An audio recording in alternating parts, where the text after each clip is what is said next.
Hi, good morning, everybody. Good morning. Well, hello. Welcome to the 80th and final session of Shoptalk 2023. Thank you for choosing this session, our recap session, our traditional key takeaways for you to finish your journey with us on this particular Shoptalk. I'm Ben Miller, one of the content team here at Shoptalk. And joining me today, two of my Shoptalk colleagues, familiar faces, I'm sure, for you from throughout the last couple of days, but they've spent most of Shoptalk introducing other people. So I'm going to give them the proper introduction today. So firstly, please welcome Christina Gustafsson.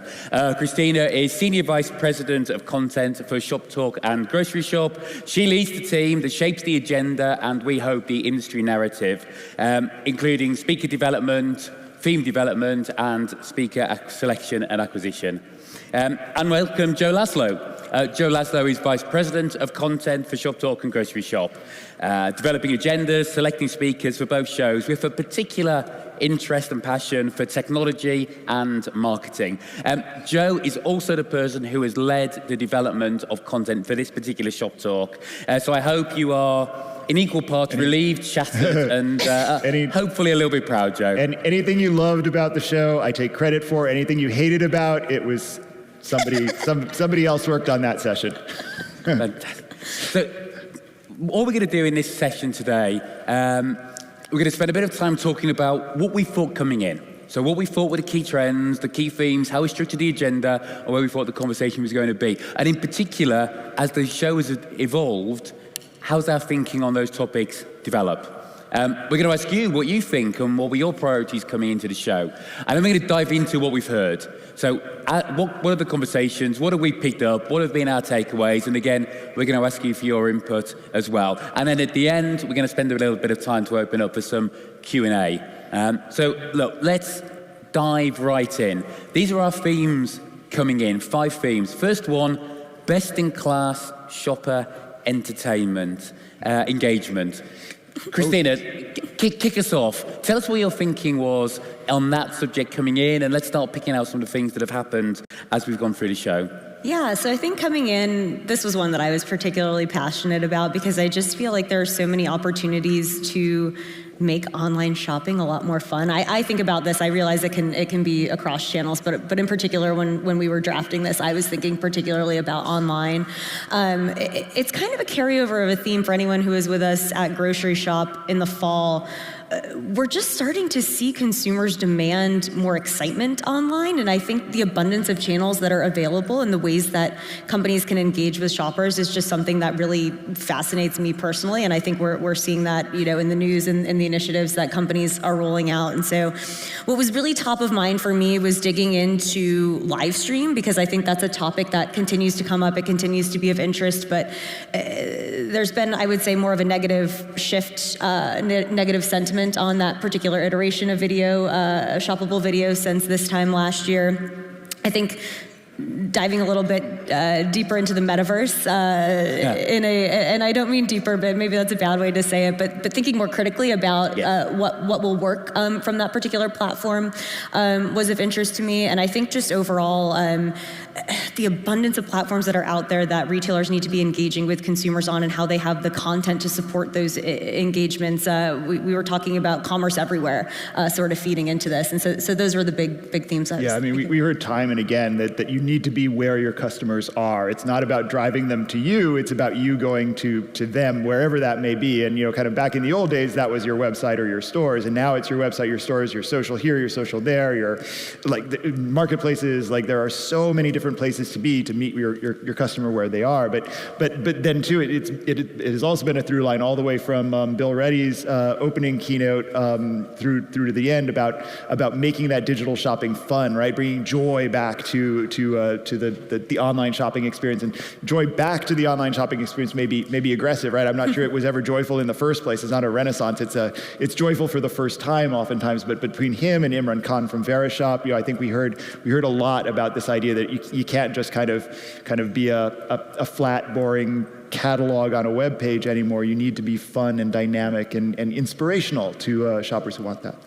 So, Christina, one of the things you mentioned at the start of that was on live stream. Mm-hmm. So we had a bit of a thesis coming into the event that live streaming, long form, in North America, is not where we thought the action was. We thought it was an interesting, and maybe for certain categories, beauty, certain activations is okay. But we were much more positive about short form video. What have you heard across the show to either support or disagree with our thesis? Yeah, it's a really great question. I sort of feel like I know I was just saying being a little more negative on live stream, but I don't want to be too negative on it. I think one thing that Andrea Moore from Nest was talking about is just kind of get out there, try it, see what works for you. To your point about it working well for beauty, I think there are certain categories that lend itself well to this offering, but I think thinking about the longevity of how you can leverage this specific offering so that it isn't just the live stream video. You just mentioned Verishop, but they spoke about cutting up the clips into shorter iterations that they can then put on their product pages, giving them longer shelf life. You know, it doesn't just have to be that sort of one-off live stream offering. So I think there are clever ways, and beyond that, you know, we talked about it in the Zeitgeist, just thinking about other ways as well to engage with shoppers over video, whether it's customer service. Like the idea of using video is still very meaningful and relevant. It's just kind of thinking about what's going to be right for your business. Okay. Yeah, I think that comes down to like who the front of camera talent is too, right? I don't know that there's probably not a best practice, but I think there's still a lot of different opinions about just how easy or hard it is. You know, I think a year ago it was kind of like all you need to do is give somebody a webcam and a ring light and like turn them loose, and the audience will come flooding and buy your product. And I think we heard a couple of times over the course of the last few days that live streaming is really hard to do right, and you really need to think about like who is that person who's going to be engaging with the audience, and are they right for your brand, but not just right for your brand, are they also good on video, which like some people are, and some people need training to get there. So the second theme that we had coming into the show was about emerging channels. And I mean, what did we mean by that? What we really meant was around this commerce everywhere trend. That maybe this concept of channels we can push against and push against. So when I woke up this morning, I glanced at my phone and I looked at my notifications, and I said, 5 o'clock this morning, I had a message saying, "Thank you very much, Shoptalk 2023. You have finally killed omnichannel." If I had a mic, I would drop it. Like that's been my goal for so long. So and not in the sense of like people shopping everywhere, but in the sense of that word in particular has been a kind of, it just feels like a backwards-looking way to think about the way people shop and the way that brands and retailers should present themselves. So if people are moving to like unified shopping or ambient retail or you're kind of some new phrase for that, I'm super happy. And that's really close to our thinking about physical stores as well. We talked about outstanding store experiences. Christina, what's your take on this idea of unified commerce and what that means for physical retail? Yeah, I think what's really exciting is its early stages. It's kind of what you were just saying, Joe. It's sort of a build on what we've been talking about for several years. It's the concept in and of itself isn't entirely new, but it's how it's going to be executed. I think that really excites me. We heard from Panera Bread, their chief digital officer, earlier this week, and they're just recently announced that they're going to be tying their loyalty program to the biometric scanning with Amazon One. Right? I mean, that's incredibly exciting. We can talk about privacy offline, but I think just as an overall concept, that's really exciting, right? For me to walk into a store, you know my behaviors, my preferences, it's very easy for that to happen. That seamless moving between channels is, to me, what the next iteration of omnichannel is. We were joking, Ben and I earlier, about the nerd in me likes to think about it kind of like the Nintendo Switch. And if you're playing the Nintendo Switch and you're, kind of on your handheld device, then all of a sudden you plug it into the TV and your game progress hasn't been lost. You're just kind of picking up that game right where you left off. That's kind of how I think about what unified retail could look like. That's great. And we did that was another recurring theme, right?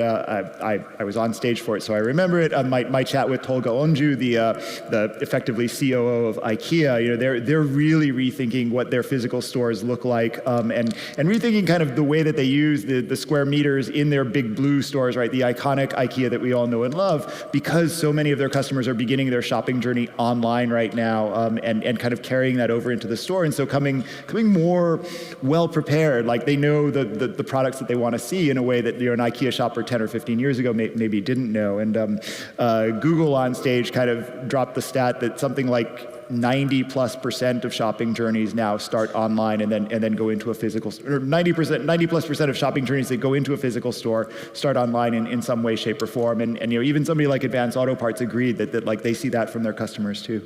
And that was echoed with a stat. I mean, it was on Sunday, which feels another lifetime ago, from Target, where they talked about 20% of volume is now going through their digital channels, but 95% of volume touches their physical stores. So that integration is all too clear. Look, while we were thinking about physical stores, the evolution of the physical store, there was two axes that were front of our mind. One was frictionless, i.e. shopping online has taught shoppers what frictionless shopping really feels like. Mm-hmm. Shopping wherever, whenever, clicking out for Apple Pay in one click or two, and how you bring that into the physical store. Then the second side is this unified, seamless. I have a continuous experience. It knows who I am, and it moves through. Christina, a question for you, kind of on that pendulum, where have you heard the conversation? Have you been hearing conversation around friction, or has it been around seamless? It's a really good question. I feel like my gauge on that is the industry is a little bit farther along when it comes to frictionless. I think it's been a bigger focus for a while. You think about curbside offerings, you think about, some of the new things we've been seeing as it pertains to returns with Target offering drive-up returns at their stores in the near future. You think about frictionless checkout. It feels like a lot more focus has been on that piece, and I think that's why I feel there's so much more opportunity in unified, just because that sort of feels like the big differentiator at this point in time. Yeah, 100% agree. I mean, just because there's this fundamental problem where when somebody logs on to or visits your website or your app, like, you probably know who they are. If they've got an account with you, you know who they are. You can personalize based on that. If somebody walks into your store, by and large, you have no idea who they are, unless you're like a warehouse club where you have to show an ID to get in. Like that. How do we figure out who this person is a big challenge. I think early days, some people use their mobile apps that way, right? A mobile app would change behavior if by location tracking it knew it was within a store. But like, we talked about on stage, kind of the idea of an associate-facing app that would be able to kind of know who somebody is, help enable kind of high-end clienteling services. You see that in some places. Beth Gerstein talked about that, but that's because Brilliant Earth stores are largely appointment-based, so they know who you are coming in because you said, I'm going to be there on such and such a date and time. But again, I do think I agree completely that the seamless piece is the bigger challenge right now. And I would say too, this didn't make it into the zeitgeist. We were already over by like 5 minutes. We had to cut a lot out of it. But one of the things that we had been digging into when we were preparing the presentation was looking specifically at frictionless checkout, right? Because it feels like so much of the industry has been focused on that one specific use case. I understand why it's a pain when you have to wait in line at the checkout, but I feel like the amount of news and funding that has generated compared to the fact that it solves one piece of the shopping journey feels a little off to me. Part of the reason that we had incorporated Jumbo, which for anyone who wasn't in that session, is a Dutch supermarket chain that is rolling out slow checkouts where you can chat with the cashier. Sometimes when you remove too much friction, you run the risk of looking like a commodity, right? If someone's just kind of coming in, getting in and out as quickly as possible, not interacting with any of the people in your store, it's like, well, what's your brand? Anyone can theoretically offer convenience, but you have to do it in a brand right way that's right for your specific consumer. Yeah, so a little bit of friction creates a little bit of brand. Mm-hmm. A lot of friction can be a pain point. Yes. And it's getting that right balance. Fantastic. Next trend, and this leads quite nicely into a point you were just making then, Joe, is around tech investments, but particularly technology investments to help drive efficiency. What have you seen on that one so far? Yeah, it was certainly our expectation coming in that just kind of given the economic climate, given brands and retailers kind of really feeling the need to be more careful about which squares on the roulette wheel they place their technology bets on, that we would see kind of a shift towards solutions that really kind of made a clear case that we will cut your costs, we will improve your average order value, kind of really clear metrics. And I think part of that's like on us because we program the sessions to feature some of those sorts of solutions, but I do think that was something that I feel like I heard a lot on the show floor and in sessions. The idea that people really are thinking hard about that. I recall Charlie Cole did a workshop session about working with tech vendors where he was very blunt about how you really need, as a business leader, to know what you're getting out of a tech investment, be very clear, articulate that, and while the tech team has spent blood, sweat, tears, and hours of their lives to build something, if it's not working, it's not working, and you have to kind of find ways, emotionally intelligent ways, to kind of tell them that, and kind of move to something that will work. You can't just kind of keep using something that maybe worked 2 years ago but doesn't anymore. So I trying to think about specific examples on the tech track that kind of highlighted that. I think the sustainable tech solutions session that we did, almost all, if not all, 4 of the solutions there talked about being better for the planet, but also cutting costs at the same time. And again, I think kind of things that can do both are really important. Yeah, and I think too, to that point, for so many years, if we think back even probably to the last Shoptalk, all the automation conversations were really focused on fulfillment and delivery, and it sort of felt like we were starting to see automation, obviously with generative AI and things like that, but really thinking about how automation can be used kind of at every step of the shopping journey, whereas it used to be very supply chain focused. Mm-hmm. I mean, the other area is about enabling technology for frontline workers, to enable and empower the frontline worker to drive the digital transformation. And there was a great case study from Coors, from Katie, the MD of North America for Coors, where she talked about a trial that they are doing in a number of their stores, where they're empowering their workforce with a brand new app. And the app does twofold. One, it helps with clienteling and helps with customer service. But secondly, it's tracking and it's developing efficiency improvements. So the idea is you make the life of your in-store staff better, you enable them to better serve customers, and you help them to make efficiency improvements. In the stores where they're running their app, they have found a 43% increase in retention of their frontline workers. And when we think about the scale of the challenge of maintaining a high-quality frontline workforce in your stores, that's game-changing.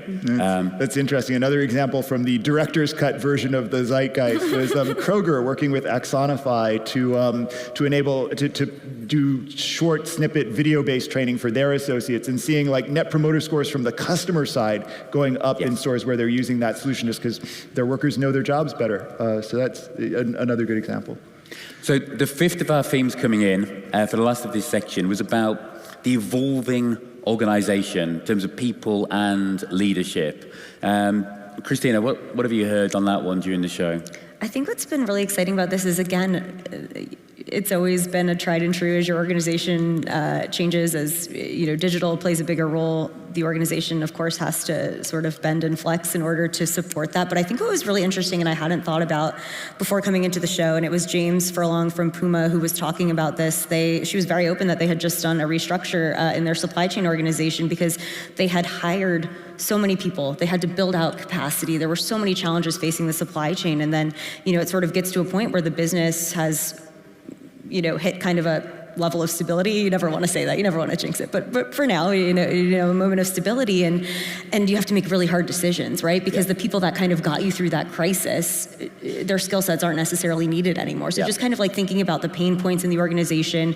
Michael Fidelki from Target was also talking about this. I can't remember the number that he shared about how much their revenue had grown over the COVID period, but it's like you need a ton of people to drive that growth. And then, not saying trends are going the opposite direction, but how do you kind of tailor the company to support where you are today as an organization?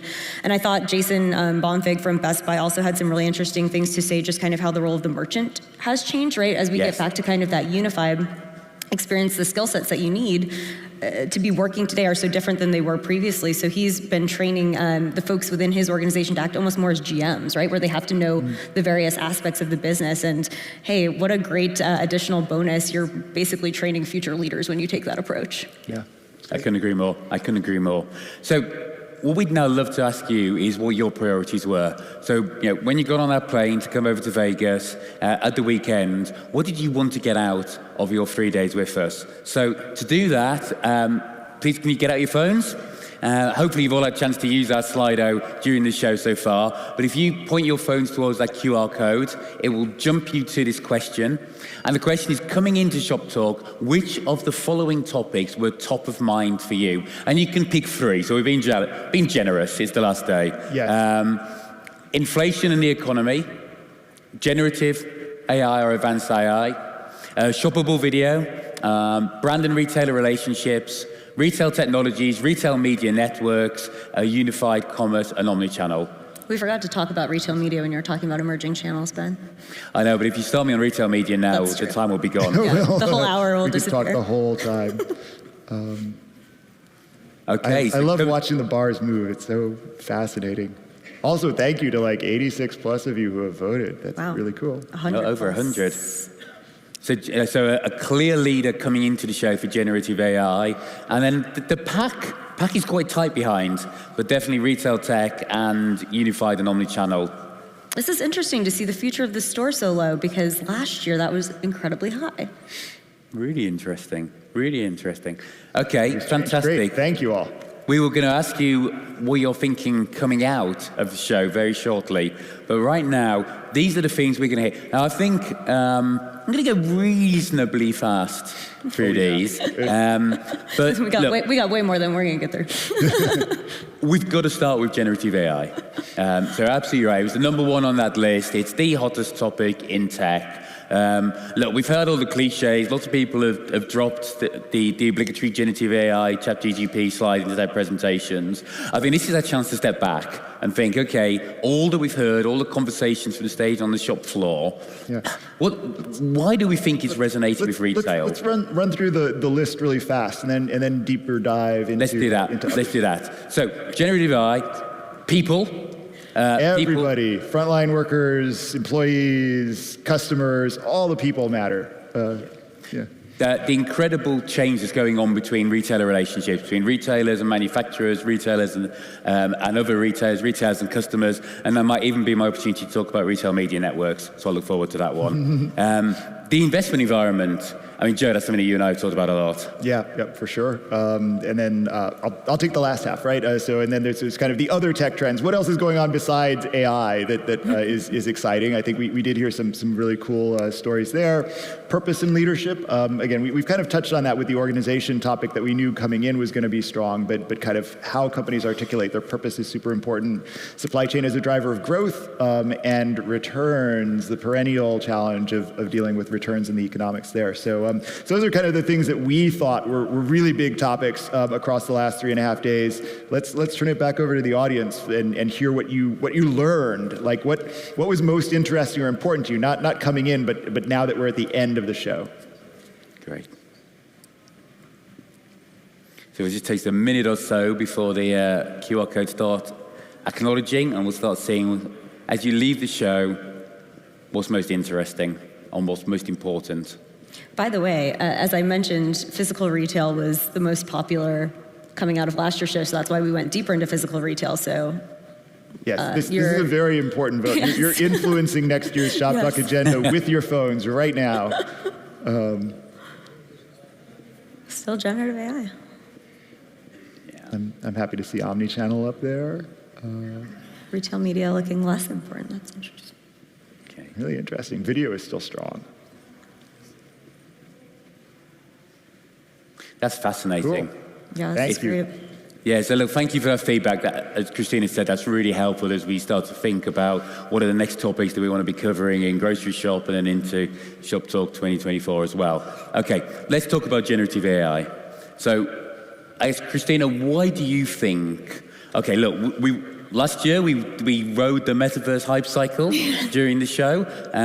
We're right there on generative AI, but this feels different for retail. I want to defend ourselves on the metaverse a little bit. I feel like we always took a very measured approach to that. That was kind of our whole thesis on it, was that it was it was quite hyped, but there were enabling technologies, which I would say is still our thesis today. But look, I think what's different about generative AI is exactly what you guys were just chatting about, the fact that it allows for both efficiency and engagement. It also just feels a lot more tangible, right? The ability to actually understand what ChatGPT is, you think back to last year, most of the conversations around the metaverse were, what is it, right? I think about trying to explain to my parents what the metaverse is, and then I think to my parents about, oh, look at this cool tool, and my parents can be like, oh, wow, that's amazing, and they can go and immediately play with it. So I think consumer understanding of this technology is very different. I think the ease of access is very different, and I think the amount of ways that it can be leveraged, not only in retail, but across the business industry as a whole is what's different. Yeah. I also think, while it's sort of the metaverse as it was defined like a year ago was a whole swath of technologies kind of being bundled together, some of which didn't quite fit. Whereas with kind of potential applications, generative AI is sort of much more crisp and well-defined. I think, again, it kind of covers a lot of ground, but I think it's sort of more one thing with many applications as opposed to many things chasing maybe one application of being more immersive and connected to the consumer. So I think there's a ton of excitement about it. I think it's measured, right? I think we heard from several speakers the idea that generative AI is going to need guardrails if it's going to be safe to use, at least in like customer-facing applications like CRM chatbots and those kinds of things. But nonetheless, the idea that like you can now have a very human-like conversation with a CRM machine has certainly given new life to a whole bunch of chat-related companies. And from the conversations I had, I think one of the reasons why it resonates so strongly in the retail environment is its potential to help with 3 core challenges for any retailer right now. So the first one is the retail perennial of efficiency. Always driving efficiency. Scale retail is process efficiency multiplied. And ChatGPT and generative AI has the opportunity to help automate and drive further efficiencies. So of course, it's going to be interesting to retailers. The second one is commerce everywhere. So if we think about this unified experience, be the ability to shop wherever a shopper shops, just the sheer volume of creative, of copy, of presence required to genuinely do that, generative AI has an opportunity to solve on that one. And then the third one is personalization. So we know we can do personalization well online now, but we still can't do personalization at scale in the physical retail environment.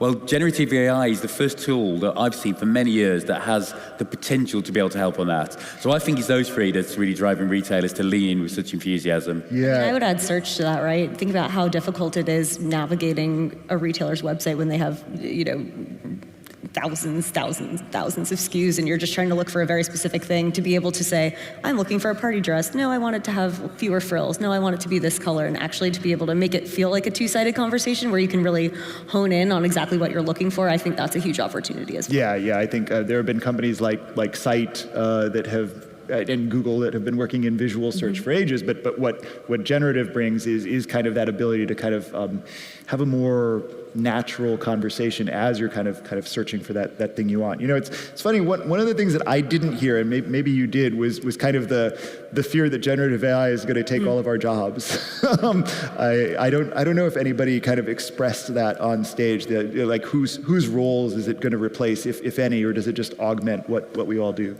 Yeah, I didn't hear a lot of that either. Yeah. I don't know if So I had a number of that's good comments news. around augmenting and how the trick will be to enable and free people to do other jobs. But we'll see how that one plays through. Yeah, as with all technology enhancements, there's going to need to be some retraining and some reskilling now for like kind of thoughtful workers in addition to frontline workers. But yeah, I feel that way. it's a great segue there, huh? Which is the perfect segue to the next point, which is people.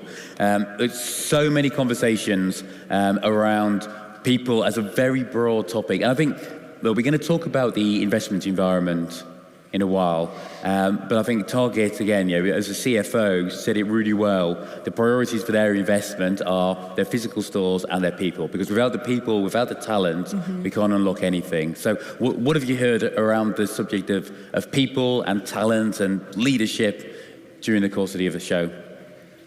Yeah, well, I'll start again with IKEA, that has also embarked on this transformation journey of like how people encounter the brand, work with the brand, and there too, I think they're being very thoughtful about what does this mean for their associates, and for them, it's really about kind of retraining them. I even asked the question, like as you kind of add automation, drones and whatnot in your stores, are you firing a bunch of people? And the answer was no. We're kind of they're kind of being trained to be engineers to kind of help run the drones, manage things, do different things in the organization. And it's funny. I mean, I feel like there's this through line of like emotional intelligence that we heard, maybe not expressing those words, but kind of treating everybody, your customers, your employees as like human beings, and trying to be more empathetic to them. That I liked. I don't know that it always works. You can't always do that necessarily, but it was refreshing to me. One of our later points we were going to talk about was purpose and leadership, and I think it's worth picking it up now. The last couple of shows we've heard conversations around the importance of brands being authentic, and in the creator economy and social commerce, the importance of having people who can be authentic representations of your brand. I think in this, what we've seen in the last few days has been a really interesting and refreshing stretch of that authenticity being in the leadership as well. And authentic leadership. I hope you've all enjoyed the keynotes, the main stage presentations that we've had over the last couple of days. I think it's been an incredible lineup. But our experience of dealing with those CEOs has been of authentic and genuine people. And that authenticity came through a number of conversations that we've had. Do you want to talk about Mary Dillon? Oh, well, I'm a fangirl of Mary Dillon. I just think she's the most inspiring leader. And I got to have a conversation with her when we were in the green room, just kind of telling her how much I admire her. And she actually said that was one of the big reasons she came back and decided to do this, third time retail CEO gig. She's like, people think I'm crazy, I should be retiring, but I feel like I can make an impact. And she talks so authentically about her background. And I don't know, some leaders just have this innate ability to make you feel heard.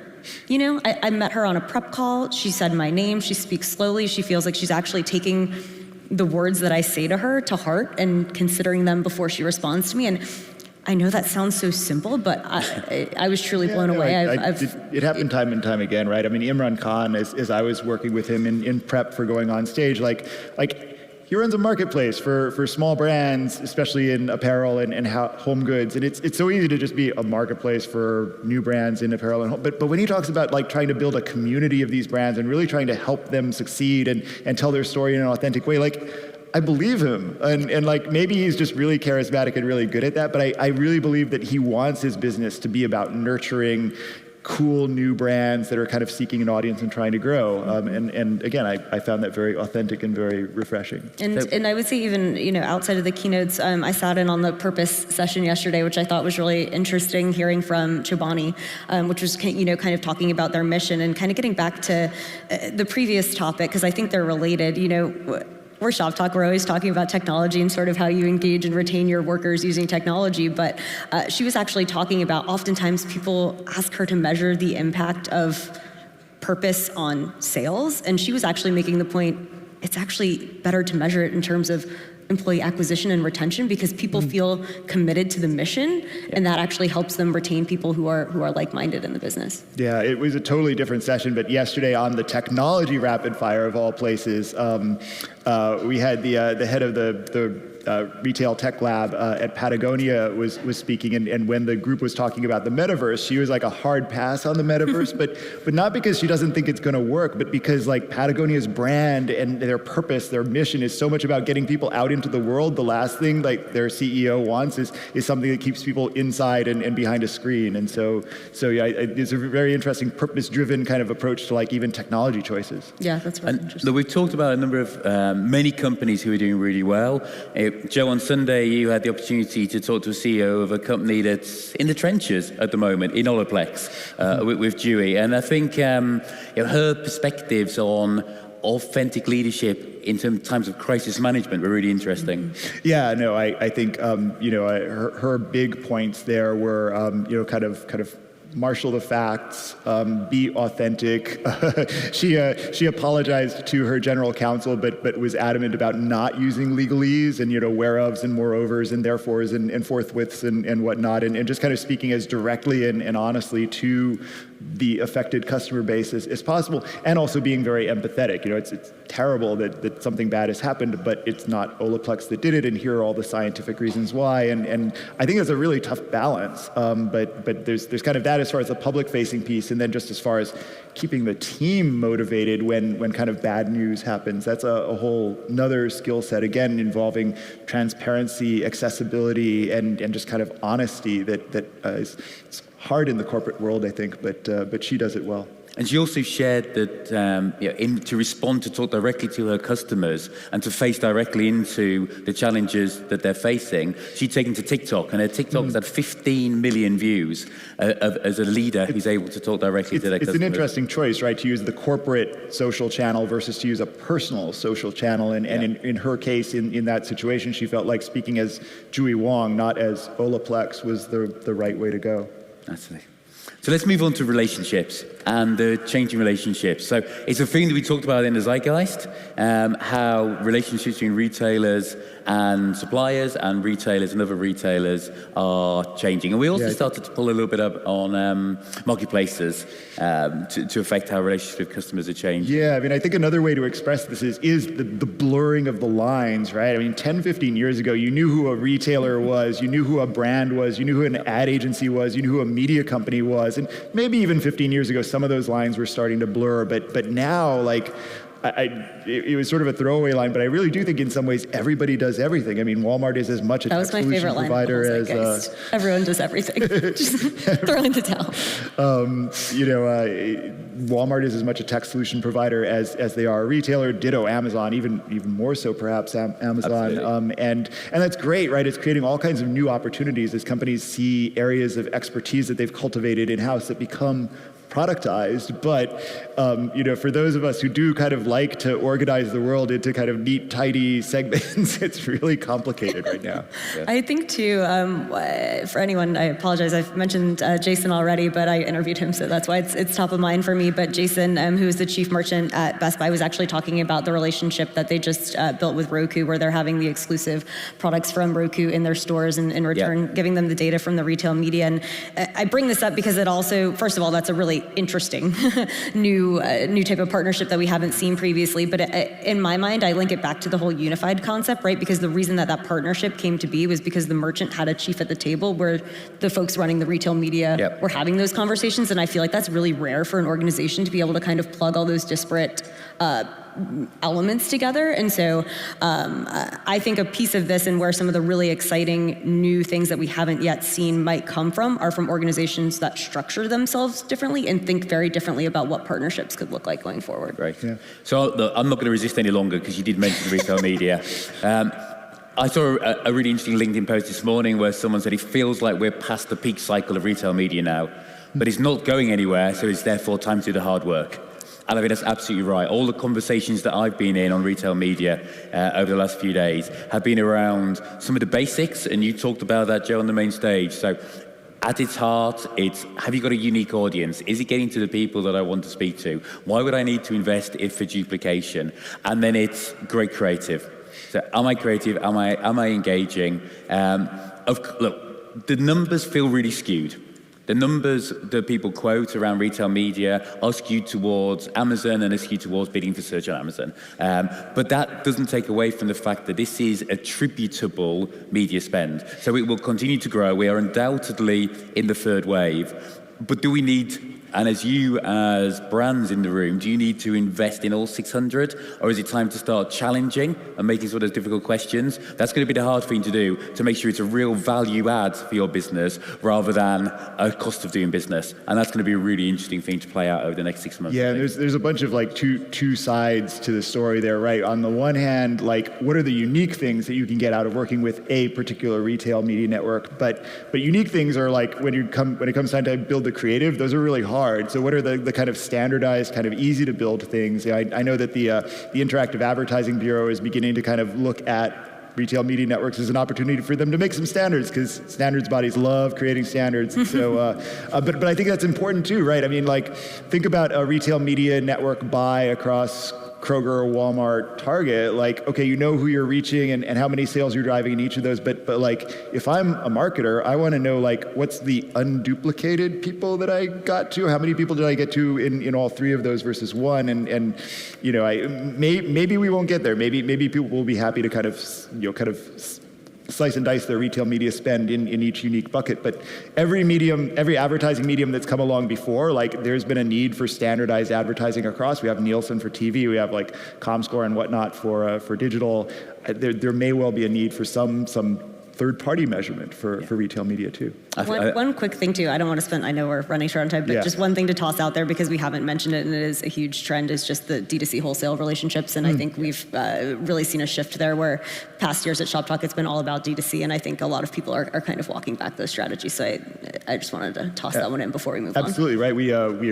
That's another, in addition to omnichannel, that's another, the D2C companies is another kind of label that we need an updated label for because that's a strategy, but it's only one part of a new upstart brand's approach to going to market. And it was put really nicely on the stage. There was a brand with a very strong social purpose. And that was at the core of everything that they did. And they grew up as a D2C. And the question was, well, why go into stores? I said, well, if our purpose is to make genuine societal change, why are we only doing that in a route that sells 20% of volume when 80% of the volume in our category goes through physical stores? So we want to be where we can make the maximum impact and we can be where our shoppers are, and that continues that blurring. Yeah, was it Simeon Siegel who said it's a channel, not a strategy? I feel like that was a good line, whoever said that. That's great. Okay, let's talk quickly about the investment environment. We're coming off the back of a very challenging investment environment.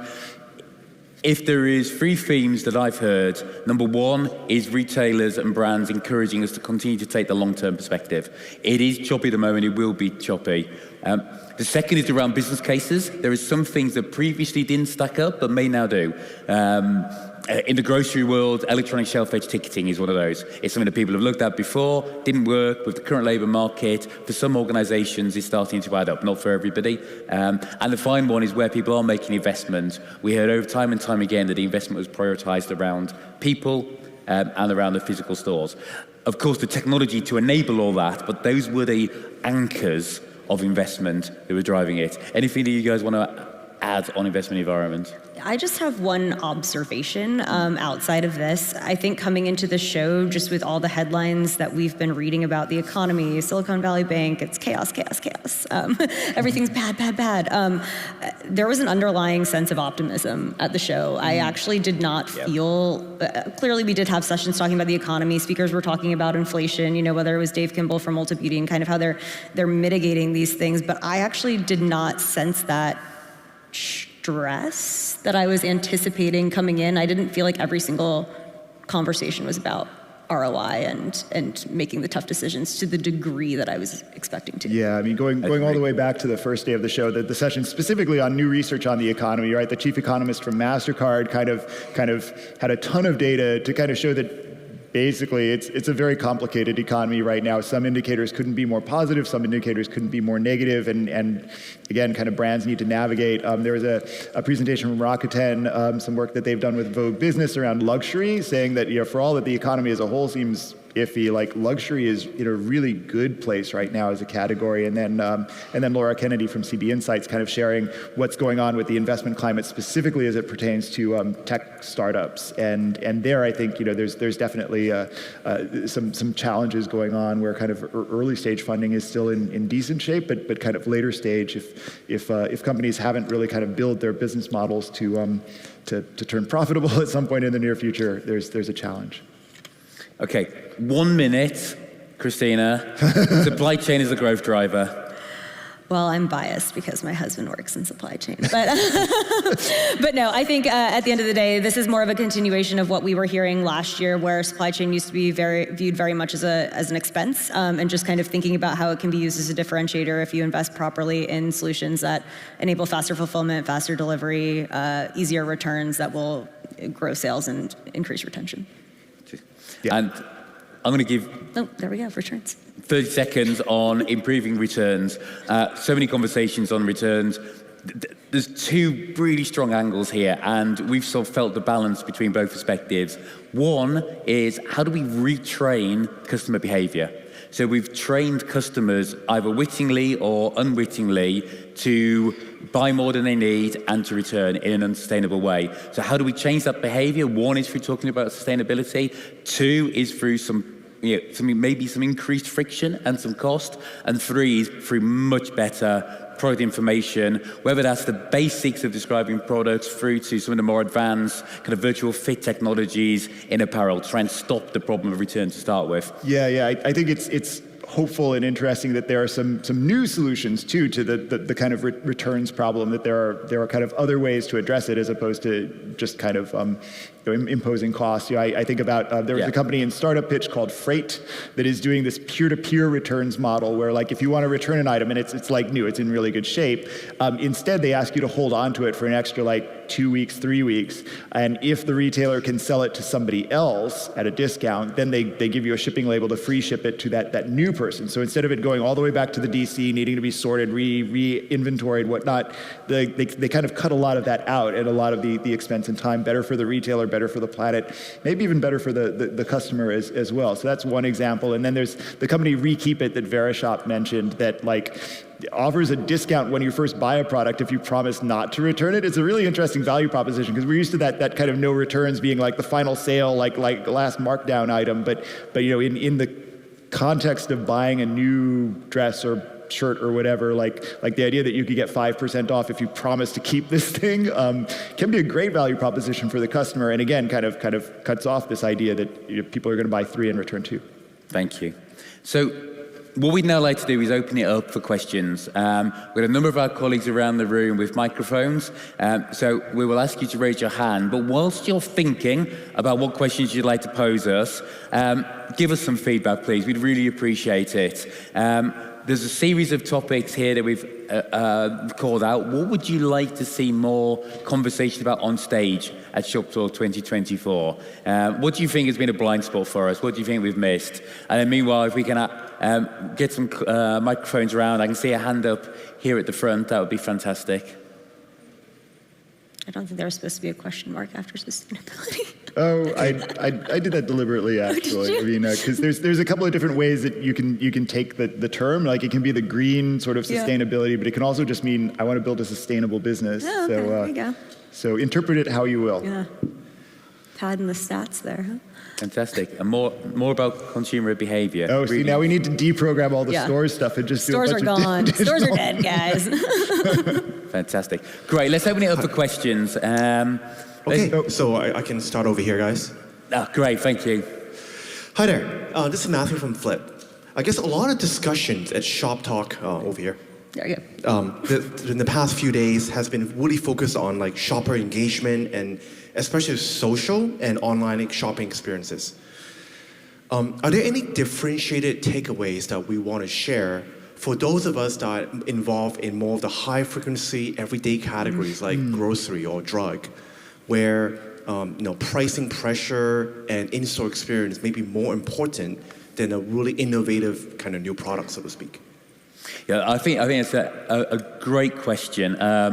Let me kick off on that one. Grocery is a bit of a passion of mine. Look, the grocery market is tight. I was in a great conversation with someone the other day where they talked about, look, we know things are tight, but if you just keep investing, you just take a couple of % margin, then you can continue to grow for the long term. And in grocery, you just don't have that couple of % margin to play with when you're only at 2 or 3% to begin with. So finding the use cases to invest in all of these technologies and to be on the front foot for grocery is tough. What I would say is for companies who have really pushed it, who are really progressive and have utilized some of the social media trends around food, and especially for Gen Z, TikTok is an incredibly popular place that's driving food trends. To be able to link that through into commerce, and we've seen Instacart working with ChatGPT already to be able to say, give me an idea of what to eat, can you give me the recipe, can you then put it into my cart? There is definitely opportunities in that. So I would prioritize areas like that, but I would also recognize that in a grocery or a mass environment, you probably can't swing at everything for the first time. Yeah, I mean, I'd point to Albertsons and what they're doing around shoppable video as being really, really interesting. But again, it's kind of one thing if we're talking about somebody at the scale of one of the large national grocery or big box players. Quite another thing if we're talking about kind of a regional or kind of small player. I think even there are ways to kind of increase engagement through digital channels. Maybe also in store, right? I mean, back in the day of like free samples and other kind of cool in-store things that you can do. But 100% agree that it's kind of easy to kind of talk about shopper engagement when really kind of the people that have the most to invest are kind of the kind of luxury jewelry and kind of high-end apparel fashion. I would just add a couple quick points too. I think the wealth of first-party data that grocery retailers have compared to some of the other categories is a huge advantage of them. And as we start to think about retail media being in stores, not thinking about engagement, digital engagement solely online, but also how that can translate into the physical store would be another opportunity. Yeah, interesting. And there is some, if you come from the CPG perspective, you will undoubtedly have to lean into retail media more than you have been, and that will be absolutely aligned on the P&L. Some retail media networks are offering more progressive and more innovative solutions. So whether that's Walmart Connect with an agreement with Firework, so you can try out live streaming at a slightly low-cost basis, as one example. So pick your partners that will help introduce the further technology as well. That could use them as a benchmark and as a bounding, a start-off point. Yep. Another question? Over way that way. Thank you. Hi there, Ben here from Endeavour Drinks in Australia. Ben. Hey, Ben. Hey. Don't ask too hard a question or we're going to turn it back on you. Okay, we'll see. My question is around build versus buy. I think over the years I've been coming to Shoptalk, we've seen a kind of progression of balanced pros and cons to finally a realization that kind of most retailers really need a good case to build and not partner. But with the potential new access to capabilities with generative AI and ChatGPT, do you think there's a risk of us reverting back to the kind of retail and we need to invent it here kind of tendencies? Or do you think actually that may be a stronger case for building in the future? I think that's a fantastic question. I would absolutely sit at the latter part of your question, Ben. So the latter part, which is generative AI and the pace that it has arrived, is a demonstration of how any retailer believing they could completely go alone will get left behind. And the most progressive retailers are the ones that we've seen are the ones who are building, the ecosystem is an overused term, but building those relationships, building those partnerships, but absolutely assessing really carefully where to build, where to buy, where to partner. If you want to move at absolute pace, doing that alone in this environment is a very risky environment unless you are one of the very, very biggest with incredibly deep pockets. That would be my view. Yeah, and I mean, it's not even an all or nothing thing, right? I sat in on the session on headless e-commerce, which is kind of a newer way to architect an e-commerce platform that kind of in theory makes things very easy because you can just kind of pick and choose kind of exactly the solutions that you need that are suited to your business and stitch them together. And like it sounds easy, but in practice it's hugely hard and requires kind of probably an outside systems integrator, and you're kind of buying. The evaluation process gets more challenging. At the end of the day, you have a much better, more tailored solution for your company's needs, and one that's flexible. You can pull out a component and swap in a new one kind of later on down the road. But the replatforming there, even when you're buying each and every piece, kind of can be almost as hard as building it from scratch, it sounds like. Yeah. Yeah, and I think one speaker who I really enjoyed was Samir Desai from Abercrombie, and he was sort of talking about how they've retooled their digital team to be building first-to-market technology. So I sort of go back to the tried and true. If you're building a differentiated product, he was talking about there, I can't remember, what is it, share to pay, where a team can opt to purchase something, share the purchase with their parent, and they pay for it, and they developed that in-house because it was a problem that was very specific to their consumer that probably wasn't something that a tech solution provider was going to focus on in and of itself. So again, it's kind of, you buy what's out there and makes sense, but you build the things that are really going to be true differentiators. So I think that stays the same. And then in this world of changing relationships, will Abercrombie and Fitch then be selling this solution to other retailers? They're not now, but you can imagine it's a great adjacent revenue stream. Benjamin, thank you for that question. There's the next question, please. You got down here at the front left. Thank you. Hi, right in front. Andrea Moore from Nest. Hi, guys. Hi. So I was looking at all these lists of things, and I see a lot of means to ends, right? So I see stores, websites, marketplaces, technology. But what kind of came to my mind, and when we think about everything, is the product, right? Like the end product that we sell to consumers. What did you see and hear about that in the sessions, right? So if we made the right product, we wouldn't have so many overstocks. We would probably be more sustainable. Customers would be happier. We'd be more differentiated from our competitors. And I feel like maybe with this economy, there's a little retrenching on that to tighten things up. Yeah, Thoughts? I'm really glad you asked that question because Ben and I were talking. I went to the merchandising session. It was phenomenal, and I couldn't figure out where to put it in. So I promise I didn't plant her.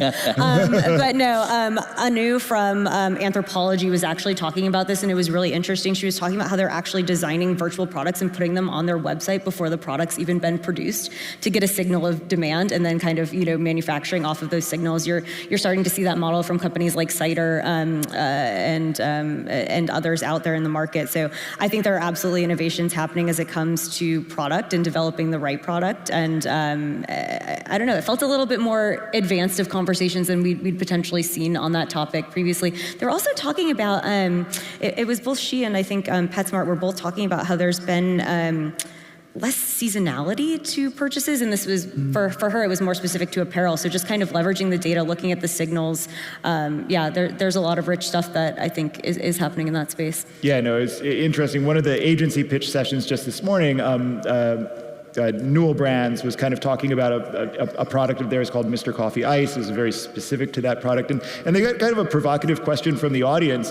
So agency pitch is about kind of here's a problem. 3 agency people kind of talk about a solution, but the question from the audience was like, shouldn't these agencies have been involved at the design stage of this product? Because maybe they could have like made the design better. And like all 3 of the agency folks on stage were like, oh yes, of course. And that's really interesting to me because you kind of think in the old world of like agencies kind of being the ones who are kind of, here's the product, figure out how to sell it, not help me, design the product that's going to be ideal. But it feels like that's part of the world we live in. Yeah. I mean, the final point that I would make, there was a really interesting conversation that happened in the marketplace session, which was about using marketplaces to test and learn products. Often people talk about D2C. D2C is a great place where you can test products, test new ones, get it to market quickly and get the data. Well, choose your marketplaces because there's a really good chance you could use them for exactly the same thing, but with much higher levels of footfall. And I thought that was a really interesting point that was developed. So great, thank you very much for that question. We completely agree. I think in Zeitgeist we talked about the products as the stars of the show, the things that are center stage, and if it wasn't for the product, there would be no retail. So thank you for that one. Any further questions? I'm scanning. We've got one. Very hard Great. to see from up here. Thanks very much on this side. Mike just on his way.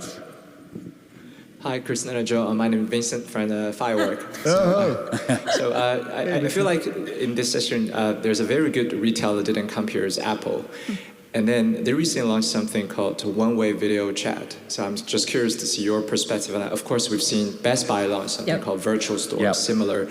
Do you feel like that is a fad, or do you feel like that can be a irreversible trend, how retailers combine the offline experience to online? So I think that's a fantastic question. I think it's a really interesting thing to be testing. I don't know that I can give you a definitive answer on how meaningful it can be. To your point about Best Buy, though, Jason was talking about this. They offer basically 2 ways to engage with an associate on their website. And he said typically people start with chat when they're kind of early in their discovery process, and then they get comfortable and they get more specific with the questions, and then they opt to switch over to video. So I think really kind of at that last point of consideration, it can be a really meaningful tool. I think it's just kind of about how you're using it, probably your product category, like consumer electronics. It makes a ton of sense to be leveraging in that category. So I think those are some of the factors. But I think personally, there's huge opportunity there, and people should be experimenting for sure. It. But I also think there's so much nuance and variation and possibility around video. Like it doesn't always have to be 2-way, synchronous, both sides videoing with one another. It could be asynchronous. There's a company in Startup Pitch called Hark that specializes in upstream video. Like if you're a customer and you have a problem with a product, instead of like typing or calling customer care, record a little video of like, here's the dongle that's not working, and upload, and they've got some AI on the back end that will kind of parse that, interpret it, kind of categorize the problem, and get you a solution as fast as possible. Great stats on like how much faster that enables people to clear customer care. But then on the other side, there's a company called Texi that like goes in the other direction and kind of video to help a customer install a product, set something up. So I think we'll see video, but like video covers so many different specific use cases that like there's bound to be something that's right for almost any given scenario. Yeah. And I think one of the things that we are discovering, and Vincent, I'm sure you're having a similar experience, is that the differences between categories is tremendous. So there are certain, longer form video works in certain categories. In other categories, it's much smaller. In some categories, it's about awareness and customer service. In other categories, it's about transaction. And I think we're still learning which work where and which is the most effective. And across the piece, how do we offer all of it, and how do we empower the retailers to be able to do that as well as the brands? Yep. We're down to the last minute. We should probably ask the most important question of the day. Yep. The most important question of today, with your phones, if you're ready, please. Who would you like to see as the musical guest at next year's beach party? Yes. All right. This is where I'd like to say I had absolutely nothing to do with creating this, or there would have been an option at the bottom that said, British guitar music from circa 1990 to 1992. Well, we mentioned that we take your feedback, so our plan is to use this data and bring it to upper management to make our case. This may be bad, Oh, Christina. no. We may need to manipulate the data. Well, but if you add up all the others, Oh, you just made my Close show. it out. Close it out. Stop the survey. Brilliant. Look, at that point, we're going to have to bring this to a close. Look, thank you for all your questions. Thank you for all your input. But most of all, thank you for all of your time and all of your effort, for joining us, for committing the time and committing the money to spend your last 3 or 4 days at Shoptalk. This has been the biggest Shoptalk ever. It is our ambition, it's been our aim to try and make it the best Shoptalk ever. Whether we've succeeded or not, that's for you to tell us. So it'll be an email hitting your inbox very, very soon with a detailed customer survey. It doesn't take long to fill out, but we really, really appreciate it. Let us know how we're getting on. Let us know what we can do better. Yep. If you enjoyed this show, join us again in 6 weeks in Barcelona, because we're going to do it all again. And then next year. And if you'd like to speak, the show doesn't exist without great retailers and great brands who are prepared to come and join us on stage. So if you think, why am I not up there, or why it's not my company, there'll be an email as well about kind of joining us and applications to speak. So look, thank you again for joining us. Yeah. We'll hope to see you at one of our many shows. See some of you in Barcelona in 6 weeks, where I'm promised it will be warmer than it has been in this freezing cold Vegas. And then we look forward to seeing you really soon. Thank you very much, everybody. Excellent.